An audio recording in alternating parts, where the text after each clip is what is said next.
नमस्कार, मैं doctor Monika Sharma from Rishikush channel. आज फिर से एक बहुत ही इम्पॉर्टेंट हेल्थ इशू जो है फीमेल्स फेस करती हैं इन डेली रूटीन्स, वो लेके आई हूँ। जी हाँ, आपने रीड आउट कर लिया होगा प्रोलैप्स की। मैं जो है प्रॉब्लम से जो जूझ रही हैं फीमेल्स, उनके लिए कुछ एक डेली रूटीन में किस तरह से हर्ब से वो अपने आप को इस प्रॉब्लम से ठीक रख सकती हैं, वो बताने आई हूँ। प्लस किस तरह से वो अपने आप को डायग्नोस कर सकती हैं, किस तरह से अपनी ही प्रॉब्लम की सिवियरिटी को वो समझ सकती हैं, ये डिटेल थोड़ी सी मैं लेके आई हूँ। अब अक्सर आपने देखा होगा, जब हम किसी ग्रुप में बैठे होते हैं या हम कहीं ट्रैवलिंग कर रहे होते हैं, तो जो हमारी मदर्स हैं या कुछ एक फीमेल्स जो 40 को क्रॉस कर चुकी होती हैं, उनको बहुत ही ज़्यादा एकदम से अर्ज लगती है बच्चों की तरह। वो कहती हैं कि I need to go to washroom, और उनसे कंट्रोल नहीं होता। कई बार उनसे यूरिन जो है वो कंट्रोल नहीं होता, और कई बार ड्रिबलिंग ऑफ यूरिन या ऐसी बहुत सी अनऑकवर्ड पोजीशन से जो है उनको जूझना पड़ता है। अब इसमें उनका फॉल्ट नहीं है। विद एज जो है, जिस तरह से हमारी बॉडी में हमारी मांसपेशियां या मसल्स जो है वो शिथिल हो जाते हैं, वीक हो जाते हैं हमारी बॉडी में, उसी तरह से पेल्विक फ्लोर के जो मसल्स हैं और लिगामेंट्स जो हैं वो भी वीक हो जाते हैं विद एज। और वो जो है दे no longer provide enough support for uterus,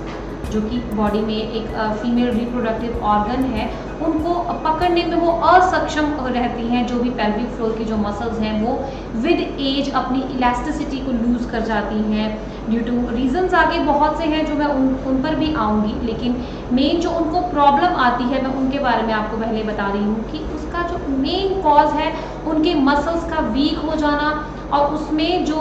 particularly uterine prolapse है, उसमें पेल्विक फ्लोर के जो मसल्स हैं वो वीक हो जाते हैं, और वो इनकैपेबल होते हैं यूट्रस है उनको होल्ड रख कर पाने में, जिसके कारण उनके कई बार जो है ब्लैडर पे भी प्रेशर पड़ता है, और उनको जो है ऐसी जो है ड्रिबलिंग ऑफ यूरिन, या कई बार जो है यूरिन कंट्रोल ना कर पाना, या कई बार बहुत ही ऐसी ऑकवर्ड सी सिचुएशंस जो है वो उनको फेस करनी पड़ सकती है। तो अब उनको जो ये प्रॉब्लम आती है, इसको अगर मैं टाइप्स की बात करती हूँ, क्योंकि कईयों में स्टार्टिंग होती है, कईयों में बहुत सीवियर स्टेज तक होती है। अगर एलोपैथिकली हम बात करें तो जब सीवियर स्टेज, जो कि इसकी 4th डिग्री है, मोस्ट सीवियर स्टेज है, वहाँ तक जब एक फीमेल पहुँचती है तो उनको जो है वो सर्जरी ही रेकमेंड करते हैं। और आप हैरान होगे जान के कि जब वो सर्जरी भी करते हैं, और सर्जरी के बाहर भी जब ओटी टेबल के बाहर फीमेल लेटी होती है, तो उनको भी डॉक्टर एक्सरसाइज ही गाइड कर पाता है। वो कोई श्योरिटी या गारंटी नहीं देते, क्योंकि मसल्स वीक हैं। अगर आप जिस तरह से हमारी बॉडी के मसल्स वीक होते हैं, और अगर हम वर्कआउट या एक्सरसाइज नहीं करते, तो हम उन मसल्स में जो उनकी इलास्टिसिटी लूज हुई होती है, with the help of herbs या डाइट या एक्सरसाइज, अगर हम खुद ही चेक नहीं रख पाएंगे, तो डॉक्टर्स भी हेल्पलेस हैं। क्योंकि वो सिचुएशन सर्जरी के बाद दोबारा फिर आ सकती है। जहां वो एक पार्ट कट कर देते हैं, वो फिर से प्रोट्यूड होके वो बाहर जो है उनकी जो यूट्रस है वो ओपनिंग से बाहर फिर से हैंग हो सकती है, और फिर से दोबारा सर्जरी की कंडीशन आ सकती है। ये ऐसे वॉर्न करते हैं जितने भी सर्जन हैं सर्जरी के बाद। अब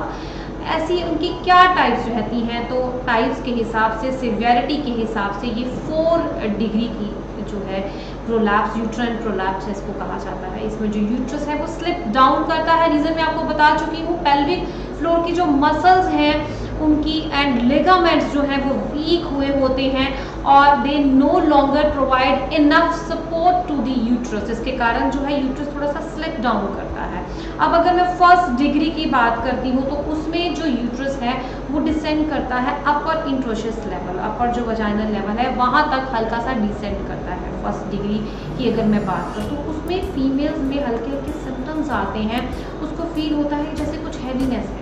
ऐसा कुछ उसको एक्सटर्नली कोई सिम्टम नहीं फील होता, लेकिन उसको अपने आप में एक ड्रैगिंग डाउन की एक जैसे सिंकिंग डाउन होता है बीपी लो में, वैसे एक पेट में उनको ड्रैगिंग डाउन की सेंसेशन आती है, जिनको 1st डिग्री जो है स्टार्ट रहता है। लेकिन उनको वैसे फिजिकली कोई डिस्कम्फर्ट नहीं होता, या और कोई भी ऐसी प्रॉब्लम, हाँ थोड़ी बहुत यूरिन का कंट्रोल ना कर पाना, ये प्रॉब्लम ज़रूर उनको रहेगी। या अगर कभी बहुत प्रेशर उनके ब्लैडर पे है या यूरिन उन्होंने बहुत देर से किसी वजह से, या स्पेसिफिकली अल्ट्रासोनोग्राफी अगर करवाने गए हैं हम और अल्ट्रासाउंड के लिए यूरिन होल्ड करके रखना पड़ता है, या ऐसी कोई सिचुएशन होती है जिनमें उन्होंने 3-4 आवर्स से जो यूरिन है वो होल्ड किया होता है, तब उनको जो है सिम्टम्स और जो है वो भर के आते हैं। उनको लगता है जैसे कुछ हैवी वेट उनके जो है लोअर एब्डोमेन में पड़ रहा है। तो ऐसी जो सिचुएशन है, ये फर्स्ट डिग्री जो है, इनको हम फर्स्ट डिग्री की जो यूट्राइन प्रोलैप्स है ऐसे कैटेगराइज करते हैं। जो सेकेंड डिग्री है उसमें जो है वो डिसेंड करके जो है वो जो उसकी ओपनिंग है वहाँ तक जो है वो आ जाता है, लेकिन बाहर नहीं आता। बस वो डिसेंड करके उसके ओपनिंग के एज तक, इंट्रोसिस जो होती है वजाइना के एंड तक जो है उसकी ओपनिंग के एज तक वो आ जाता है। और कभी कभी बहुत कॉफिंग अगर रहती है, सेकेंड डिग्री की प्रोलैप्स से अगर कोई जूझ रही है, अगर उनको कॉफिंग रहती है या बहुत स्ट्रेन उनको लगाना पड़ रहा है, अगर उनको कॉन्स्टिपेशन है, तो कई बार वो हल्का सा बाहर डिप डाउन करता है फिर वापस आ जाता है अपने आप। जो यूट्रस है वो उनकी ओपनिंग से बाहर डिप डाउन करेगा और फिर से वापस आ जाएगा। उनको कई बार वो बहुत ऑकवर्ड सा लगता है कि ऐसा लग रहा है कि जैसे कोई चीज़ मेरी बॉडी से बाहर आ रही है, लेकिन वो अपने आप जो है वो मसल्स जो है इतनी इनइलास्टिक नहीं हुई होती कि वो वापस ना खींच पाए और वापस फिर से जो है वो अपने आप चला जाता है। ऐसी सिचुएशन के जो फीमेल्स हैं उनके प्रोलैप्स को हम सेकेंड डिग्री प्रोलैप्स कहते हैं। अब मैं बात करूँगी थर्ड डिग्री प्रोलैप्स की। थर्ड डिग्री प्रोलैप्स में जो बिल्कुल ओपनिंग है वहाँ से यूट्रस बाहर हैंग आउट हुआ होता है। सेकेंड और थर्ड डिग्री में जो डिफरेंस है वो ये है कि सेकेंड डिग्री में हल्का सा कभी कभी कॉफिंग से बाहर आया फिर से अंदर चला गया, लेकिन थर्ड डिग्री में वो परमानेंट बाहर रहता है। थर्ड डिग्री प्रोलैप्स में उनमें परमानेंट बाहर रहता है, लेकिन अगर मैनुअली फीमेल पुश करती है तो वो जो है वो इनवर्ड जो है वो थोड़ा सा मैनुअली, कई बार जो है कुछ पॉइंट्स बताए जाते हैं, उनसे पुश करने पर वो जो है, या पेसेस्ट्रीज आती हैं, यूट्राइन पेसेस्ट्रीज जो है वो रखवाई जाती हैं, तो वो जो यूट्रस है वो इनवर्ड जो है वो मैनुअली मूव कर सकता है। तो थर्ड डिग्री तक भी हम कहते हैं हाँ बिल्कुल ये एक्सरसाइज से जो है काफ़ी हद तक कंट्रोल जो है रखा। नॉर्मली थर्ड डिग्री तक की स्टेज ही तब आती है जब एक फीमेल बिल्कुल अनअवेयर है और बॉदर ही नहीं कर रही है अपनी हेल्थ की, तभी ये फर्स्ट से सेकंड से थर्ड डिग्री तक जो है वो आगे बढ़ता है। अब मैं बात करूँगी last and fourth and most severe stage of uterine prolapse की। इसमें जब एक फीमेल पहुंच जाती है तो वो परमानेंटली बाहर ही जो है यूट्रस उनकी ओपनिंग से बाहर ही हैंग रहता है, और उनको ऐसी फीलिंग आती है जब वो बैठती भी है तो उनको फीलिंग आती है एज इफ वो किसी बॉल के ऊपर बैठी है। ऐसी फीमेल को फीलिंग आती है क्योंकि उनका एक इंटरनल ऑर्गन जो यूट्रस है वो बाहर हैंग कर रहा है। Third degree and fourth degree में डिफरेंस ये है कि थर्ड डिग्री से मैनुअली तो वो उसको पुश कर पाती है, लेकिन फोर्थ डिग्री में जब एक फीमेल आती है तो मैनुअली भी पुश करने पर भी वो पार्ट जो है वो अंदर वो पुश नहीं कर पाती, और एकमात्र जो सोल्यूशन रहता है वो जब सर्जन के पास जाती है तो वो जो बाहर हैंग्ड उनका जो पार्ट ऑफ यूट्रस है उसको वो कट कर देते हैं, सर्जिकल रिमूवल कर देते हैं। और फिर जैसा कि मैंने आपको अभी बताया, after removal of that protruded part of their body, वो फिर से जब ओटी टेबल के ओटी के बाहर लेटी होती हैं, जब रिकवरी, जब एक सर्जरी के बाद एक पेशेंट को लेटाया जाता है, तो जब वो उस कंडीशन में होती हैं तो सर्जन उनको कीगल एक्सरसाइज गाइड करता है, जो मैं अक्सर आपको हर लाइव में गाइड करती हूँ कि फीमेल्स के लिए एक वरदान है। यहाँ भी मैं आपको वही बताऊँगी थोड़ी देर में कि उनको पेल्विक मसल्स की एक्सरसाइज जो है नहीं करनी चाहिए। The moment a female crosses 40, मैं कहती हूँ द मोमेंट शी क्रॉसेस 30, उनको तभी से अपनी लिए अवेयर हो जाना चाहिए। और कीगल्स जो एक्सरसाइज पर्टिकुलरली मैं हर बार लाइव में बताती हूँ, मैं अभी भी आपको बताऊँगी। आप यहाँ स्क्रीन पे देख पा रहे हैं पिक्चर में प्रॉपरली किस तरह से, किस पोजीशन में लेट के आपने अपनी मसल्स को पहले कंट्रैक्ट करना है, फिर रिलैक्स करना है। ये एक वरदान है फीमेल बॉडी के लिए, इसको आयुर्वेदा में मूल बंध भी कहते हैं। ये एक ऐसी मिरेकुलस एक्सरसाइज है पेल्विक ऑर्गन की या पेल्विक मसल्स की, कि धीरे धीरे आपकी जो लूजन हुए जितने भी लिगामेंट्स हैं, मसल्स हैं, उनको टाइट करने में बहुत हेल्प आउट करती है। तो स्पेसिफिकली प्रोलैप्स अगर यूट्रस का भी है, अगर वो रेक्टल का आपने देखा होगा छोटे बच्चों में, कई बार न्यूबॉर्न बेबीज में भी उनके भी मसल्स बहुत वीक होते हैं, प्रॉपर्ली डेवलप भी नहीं किए होते, और छोटे बच्चों में भी अक्सर जब कई बार किसी बच्चे को 8-9 बार जो है स्टूल आ जाता है तो उनकी जो गुदा है रेक्टम में वो पीछे से बाहर को निकल आती है, क्योंकि उनमें भी जो रेक्टल मसल्स है वो वीक हुए होते हैं। तो किसी भी तरह का प्रोलैप्स है, चाहे वो ब्लैडर का प्रोलैप्स है, जो ये कीगल एक्सरसाइज है वो हर एज में जो है वो बहुत ही अच्छे रिजल्ट्स देती है। तो वन फीमेल अगर वो 30 को क्रॉस करती है, she should opt this exercise as a mandatory in their lifestyle. मैं इससे ज़्यादा आपको इसकी इम्पोर्टेंस आपकी लाइफ में नहीं एक्सप्लेन कर सकती। ये आपको रूटीन में करना चाहिए, सुबह शाम इसको 10 टाइम आप सुबह करें, 10 टाइम शाम को करें। आपको खुद को अगर कोई फर्स्ट या सेकेंड डिग्री की स्टेज तक भी आप पहुंच चुकी हैं तो वो फीमेल्स खुद अपनी बॉडी में पॉजिटिव चेंजेस जो हैं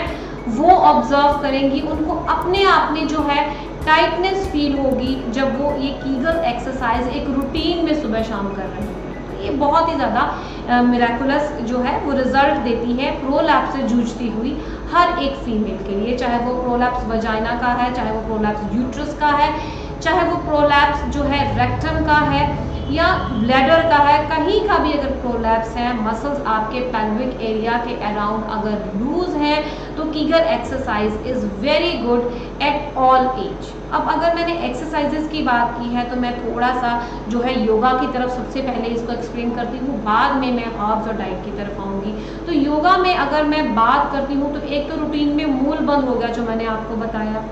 प्लस जो है शीर्षासन और सर्वांग आसन अगर आप कर सके। शीर्षासन जो है ऑल्दो इट्स वेरी टफ, लेकिन अगर आप वॉल की सपोर्ट लेके शीर्षासन करते हैं या सर्वांग आसन करते हैं,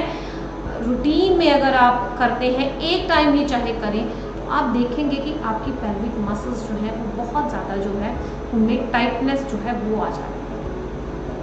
और सिटअप्स जो नॉर्मल भाषा में हम एक नॉर्मल लैंग्वेज में जो फीमेल्स जो है जिम गोइंग हैं या एरोबिक्स या बहुत ही ज़्यादा पर्टिकुलर हैं, अपनी हेल्थ के लिए कॉन्शियस हैं, तो सिटअप्स भी अगर आप करती हैं तो भी जो है आपके प्रोलैप्स को ये बहुत हेल्प आउट करेगा। और चौथी अगर मैं योग आसन की बात करती हूँ तो कुंभक जो एक आसन है हमारा वो बहुत ही बढ़िया रिजल्ट देता है प्रोलैप्स से। और मूल बंद तो है ही एवरग्रीन, ये तो हर एज की जो फीमेल है जो है उसको करना ही चाहिए, बहुत अच्छे रिजल्ट देते हैं। अब मैं थोड़ी सी इस तरफ बात करती हूँ कि कैसी सिचुएशन में जो है वो प्रोलैप्स से एक फीमेल को जूझना पड़ता है। सबसे पहले तो जो है अभी मैंने एग्जांपल्स भी दी थी कि अगर किसी को कॉन्स्टिपेशन रहती है तो जी हाँ, अगर कोई फीमेल को बहुत ज़्यादा कॉन्स्टिपेशन रहती है तो अगर बहुत ओवर स्ट्रेन लगाना पड़ता है उनको, कई बार जो है वॉशरूम में जाके बड़ी बड़ी देर अगर वो प्रेशर लगाती हैं, स्ट्रेन लगाती हैं, तो भी जो है वो प्रोलैप्स जो है उसको अपनी तरफ इनवाइट करती है। ये क्रॉनिक कफ अगर किसी को रहती है, बहुत ज़्यादा खांसी अगर किसी को रहती है, तब भी बहुत ज़ोर ज़ोर से अगर आपने देखा होगा कोई खांसता है, तब भी जो है वो प्रेशर जो है वो पेल्विक मसल्स अगर आप 30 क्रॉस कर चुके हैं तो क्योंकि मसल्स आपकी वीक हो रही हैं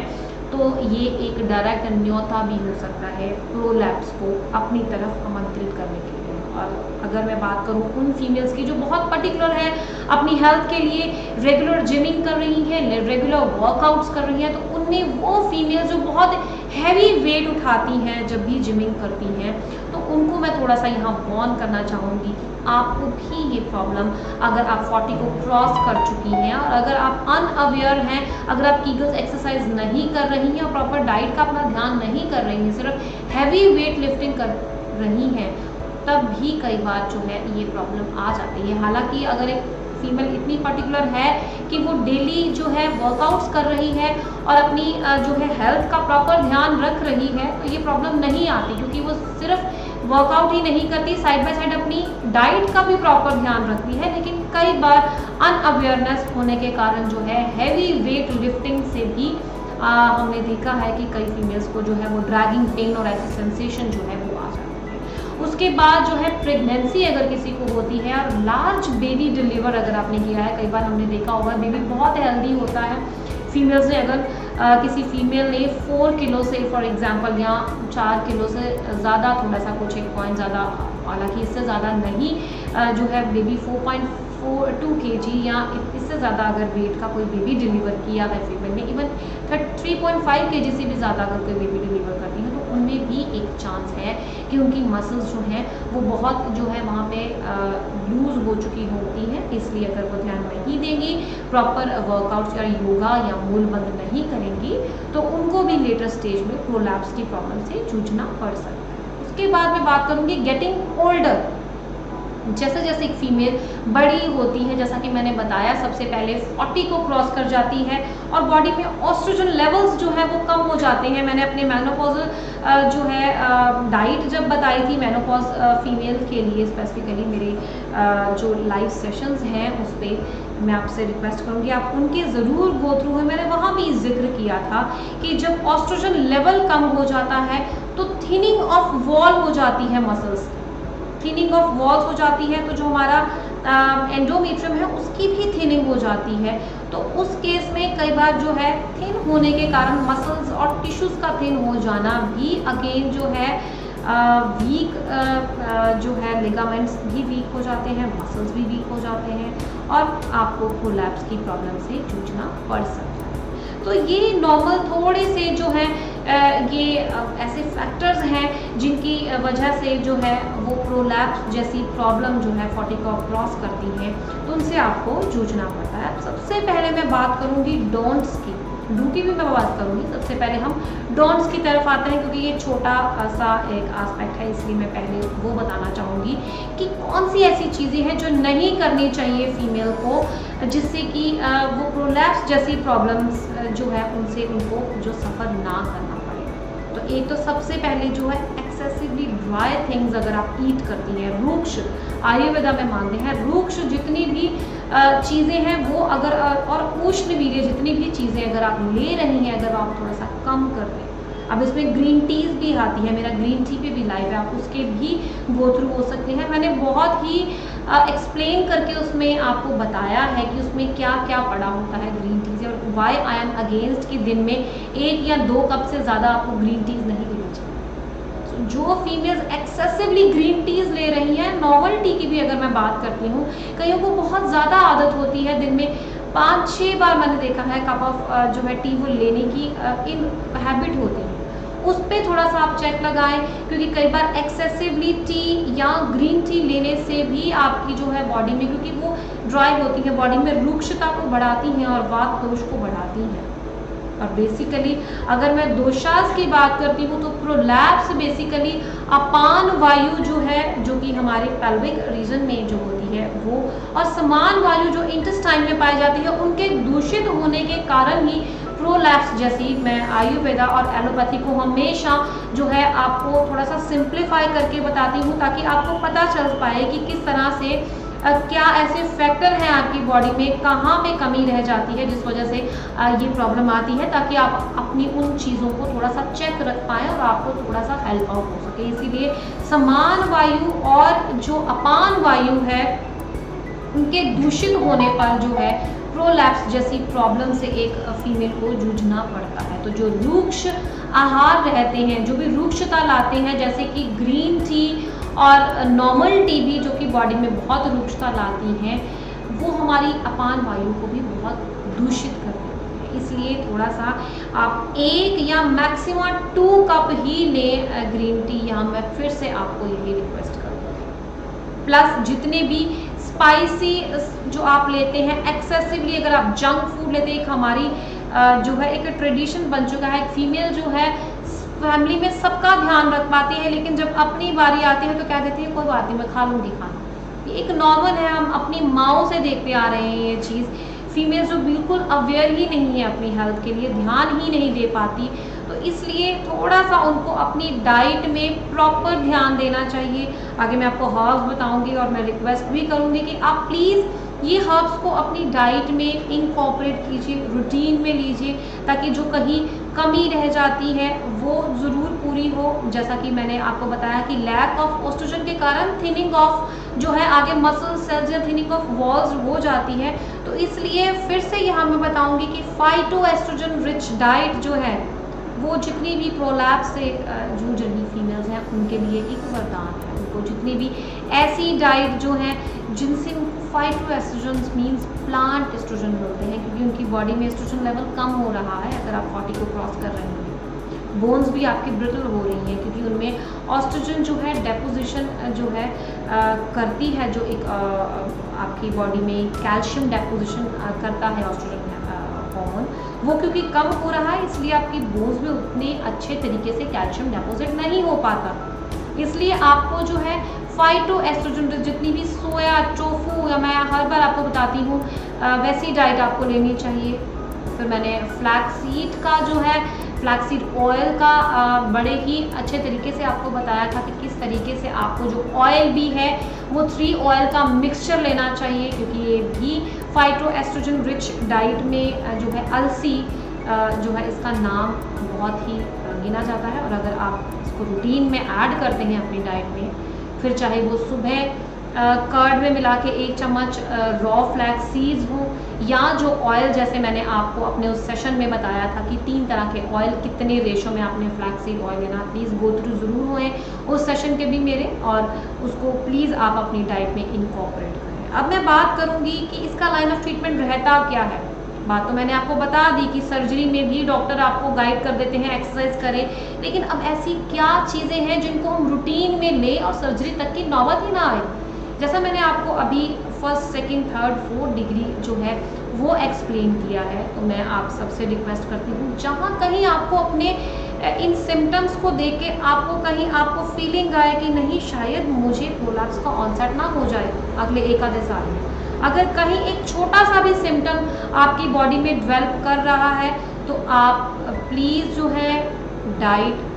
का ध्यान रखें। योगा, मूल बंद, शीर्षासन, सर्वांगासन, कुंभक, सिटअप्स जैसा मैंने आपको बताया वो ज़रूर करें। हैवी वेट बिल्कुल ना उठाएं। अगर आपको कॉन्स्टिपेशन रह रही है उसकी वजह से आपको स्ट्रेन लगाना पड़ रहा है तो फाइबर्स रिच डाइट लें ताकि आपको कॉन्स्टिपेशन ना हो। और अपनी प्रॉपर जो है अगर आप 40 को क्रॉस कर चुकी हैं, क्योंकि बॉडी में वायु दोष बढ़ने का काल शुरू हो चुका है। हमारे आयुर्वेदा में हम मानते हैं वात पित्त कफ जो है, जो वायु दोष है वो लेटर स्टेज में आके बढ़ जाता है बॉडी में। तो वायु दोष का काल क्योंकि शुरू हो चुका है, इसलिए 1/4 स्पून ऑफ काउज घी जो है आप अपनी डाइट में समहाउ लेना शुरू कर दें। चाहे वो आप उसकी अपनी डिश का जो आपने छौंक लगाना है, तड़का लगाना है, चाहे वो आप उससे करें, किसी भी फॉर्म में आप काउज घी ज़रूर लेना शुरू करें। बस आगे मैं आपको हर्ब्स जो बता रही हूँ, ग्राही औषधियाँ आयुर्वेद में माना जाता है, ग्राही और स्तंभन औषधियाँ जो हैं वो प्रोलैप्स में बहुत हेल्प आउट करती हैं। स्तंभन औषधियाँ जो हैं वो स्तंभन लाती हैं, और कई बार अक्सर देखा गया है कि फीमेल्स जिनको प्रोलैप्स की प्रॉब्लम रहती है उनको एक्सेसिवली लेटर स्टेज में, जब वो प्री मेनोपॉज में भी होती है तब भी उनको बहुत एक्सेसिवली ब्लीडिंग होती है। तो ऐसी फीमेल्स में ग्राही और स्तंभन औषधियाँ एक बहुत ही अच्छा रिजल्ट देती हैं, उनकी ब्लीडिंग भी चेक हो जाती है, प्लस उनके प्रोलैप्स के जो उनको छोटे छोटे सिम्टम्स आ रहे हैं जो उनको नॉर्मल लाइफ में परेशान कर रहे हैं उन पे भी बहुत अच्छे तरीके से चेक रखा जा सकता है। तो सबसे पहले ग्राही औषधियों में हमारी जो है आंवल की रसायन, आंवला जो है वो माना जाता है कि वो प्रोलैप्स से जूझ रही फीमेल्स को आंवला सम वे और अनदर वे अपनी डाइट में ज़रूर इनकॉर्पोरेट करना चाहिए। वो आंवला आप ले कैसे रहे हैं, अगर आप इसको पाउडर की फॉर्म में ले रहे हैं तो 1/2 spoon morning and 1/2 spoon evening लेंगे आप। अब इसको आप अपने मील से हमेशा आंवले की रसायन जो है आंवला है इसको एम्प्टी स्टमक लेने का प्रावधान आयुर्वेदा में बताया गया है हमारे ग्रंथों में, बहुत अच्छे रिजल्ट्स मिलते हैं। अब आप सुबह उठते खाली पेट आंवला चाहे वो मुरब्बे की फॉर्म में ले लें तभी ले सकते हैं, और अगर जैसा मैंने आपको एक रेक्टल प्रोलैप्स का बच्चों का एग्जांपल दिया था न्यूबॉर्न बेबीज में, तो आप बच्चों को भी आंवला जो है उसका मुरब्बा दे सकते हैं खाली पेट। अगर आप इवनिंग में दे रहे हैं तब भी आप अपने जो खाना खाए हुए कम से कम 2-2.5 घंटे हुए होने चाहिए। 1 आवर का गैप जो है उसके बाद ही आपने कुछ 1 आवर के बाद ही कुछ आपने इसको कोई भी चीज़ और खानी है, ये प्लीज़ आप ज़रूर ध्यान रखें। उसके ऊपर आप थोड़ी सी मुक्ता पिष्टी जो है उसका भी इनटेक करें, क्योंकि ये भी बहुत अच्छी जो है स्तंभन औषधि गिनी गई है। मुक्ता पिष्टी वैसे भी जो है कैल्शियम का रिचेस्ट सोर्स है, रॉ कैल्शियम का सोर्स है। प्लस जो है इसमें जो मुक्ता और मोती पड़ा होता है वो बहुत अच्छा स्तंभन का काम करता है। इसलिए जो फीमेल्स जिनको कि प्रोलैप्स के साथ माइनर और मेजर ब्लीडिंग भी रहती है तो उनके भी जो है सिम्टम्स में बहुत हेल्प आउट करती है ये मुक्ता पिष्टी, अगर आप आंवल की रसायन के साथ ले रहे हैं। अब अगर किसी कोई फीमेल डायबिटिक है तो वो आंवले का मुरब्बा नहीं ले, वो पाउडर ही लें। और पाउडर को लें किसके साथ? अगर आप डायबिटिक नहीं हो तो सिंपल पानी के साथ भी ले सकते हो, अगर आप डायबिटिक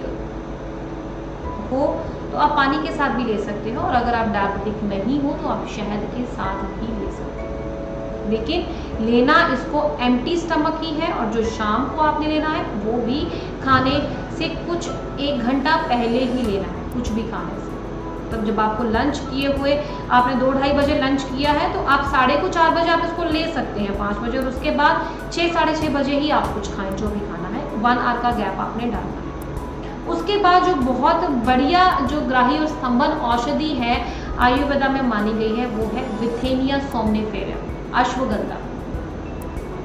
अब मैं इसमें अश्वगंधा अरिष्ट की बात करती हूँ। अश्वगंधा अरिष्ट के बहुत अच्छे रिजल्ट्स हैं प्रोलैप्स की फीमेल में, और इसको लेने का प्रावधान वही है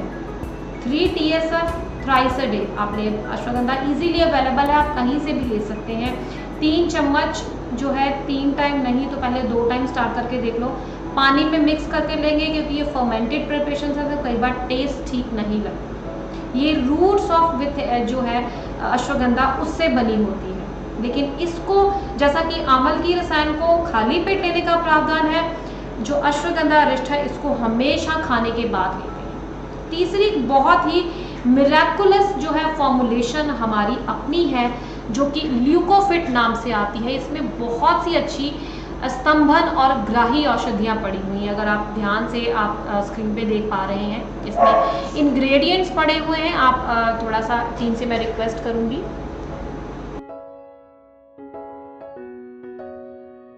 आप देख पा रहे हैं जो ल्यूकोफिट हमारा एक कॉम्बिनेशन है वो भी मिराकुलस रिजल्ट देता है, क्योंकि इसमें स्तंभन औषधियाँ भी हैं, इसमें ग्राही औषधियाँ भी हैं, इसमें सुपारी पड़ी है, इसमें लौह भस्म भी है जो कि अनीमिया जो कि बहुत कॉमन है फीमेल्स में जूझती हैं वो, और उसको भी चेक रखता है। अशोक छाल इसमें पड़ी है,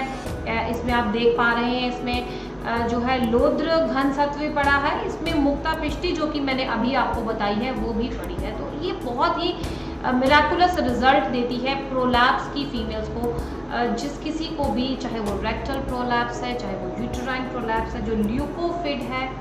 यहाँ तक कि अगर मेल्स में प्रोस्टेट की प्रॉब्लम भी है अगर किसी को, तो उसमें भी इसके बहुत अच्छे रिजल्ट्स हैं, क्योंकि ये टाइटनेस ऑफ जो है स्तंभन और जो है ग्राही औषधियाँ इसमें पड़ी हैं, और ये मसल्स को भी टाइट करता है, और जितनी भी प्रॉब्लम लैक ऑफ इलास्टिसिटी से कारण होते हैं